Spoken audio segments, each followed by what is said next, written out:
السلام عليكم ورحمة الله وبركاته.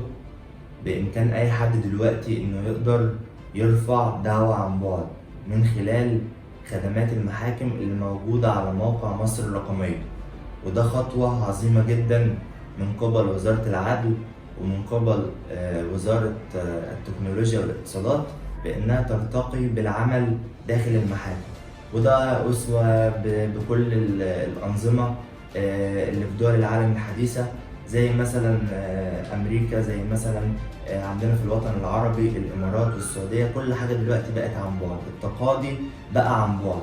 يبقى مثلا المحامي قاعد في المكتب بتاعه، والقاضي قاعد في الغرفه بتاعته، والمتهم داخل زنزانته، وبعد كده بيتم عمليه التقاضي عن بعد.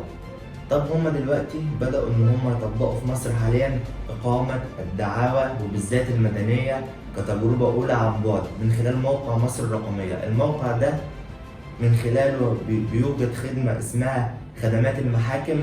خدمات المحاكم دي تتيح لأي محامي إنه يعمل ملف تسجيل على الموقع من خلال إضافة البيانات المطلوبة، زي مثلا صورة من الكارنيه وصورة من البطاقة الضريبية وعنوان المكتب إلى آخره، ويبقى لأي محامي ملف تسجيل على الموقع. بيحددوا للمحامي ده محكمة علشان محكمة مختارة، يعني هو اللي يختار، أو النظام اللي بيحدده للمحامي حسب أقرب منطقة ليه إنه يروح ويمضي لمرة واحدة فقط على استمارة علشان التسجيل على الموقع ده، تسجيل على خدمات التقاضي عن بعد. طيب ازاي بعد كده بقى نرفع الدعوة المدنية عن بعد؟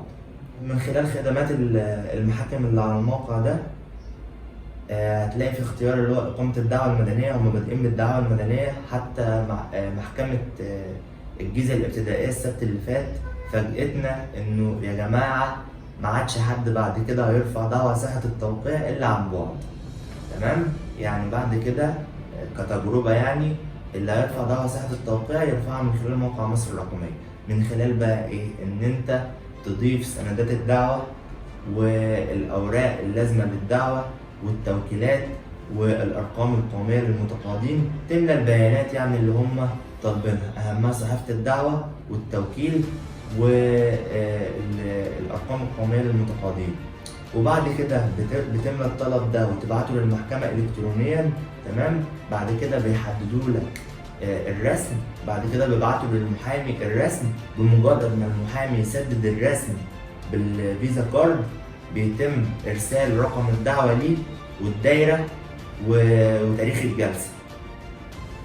وبعد كده المحامي لازم إن هو يروح المحكمة علشان يمضي على صحيفة الدعوة ويعلن الدعوة في المحضرين، يوديها المحضرين للإعلان يعني.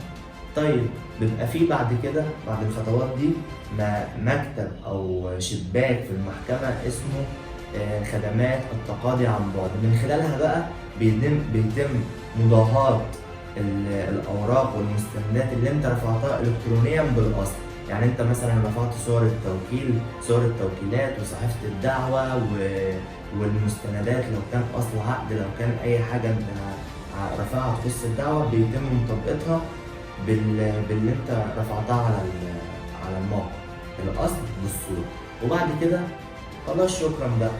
بنتمنى بقى بعد كده ان يبقى الخدمات في المحاكم كلها عن بعد. يعني مثلا انا محامي لما بروح اخلص شغل اداري، اروح استعلم عن قضيه في الجدول، اروح اعمل اي حاجه في المحكمه، بعطل يعني اليوم كامل بيروح. يعني الاول كنا نحضر جلسه ونروح نشوف القرارات الاداريه اللي احنا عايزينها، نعمل اعلان، نعمل معارضه، نعمل اي حاجه. دلوقتي الدنيا بقت صعبه، يا تعمل حاجة إدارية يا تحضر جلسة.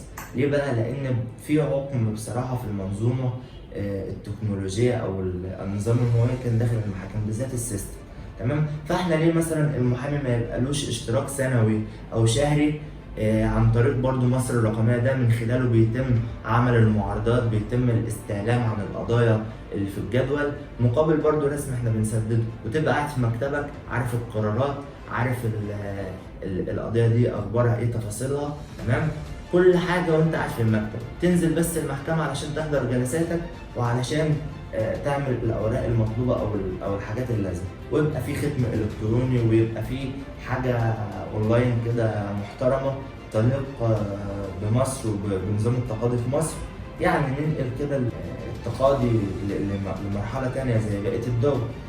فالله المستعان، ودي خطوة جميلة جدا، ونتمنى التقدم والازدهار للبلاد. شكرا لحضرتك.